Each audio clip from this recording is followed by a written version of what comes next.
Maintenant qu'on a fait le tour des avantages et inconvénients de chacun de ces feutres à alcool, on va s'intéresser à qui correspondent ces feutres, quel est le public pour les feutres à alcool Twin Marker de chez Action et quel est le public pour les marqueurs Oros de chez Artix. On a donc deux positionnements très différents l'un de l'autre. Les feutres à alcool de chez Action, ils coûtent environ 30 centimes à l'unité, là où les feutres de chez Artix, les Oros, ils vont coûter 80 centimes à l'unité, soit 2 à 3 fois plus cher que les feutres de chez Action. Pour moi, les feutres à alcool de chez Action, ce sont des feutres qui sont adaptés aux débutants.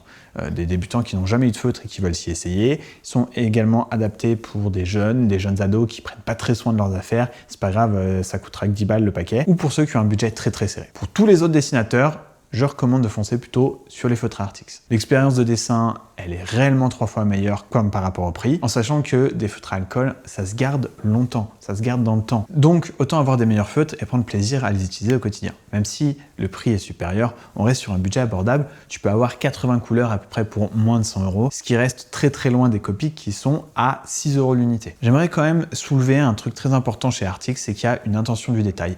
On sent que c'est des passionnés, on sent que c'est des gens qui font ça sérieusement.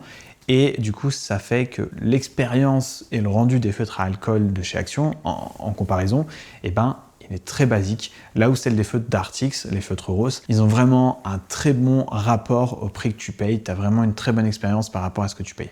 Ça fait vraiment une différence au quotidien.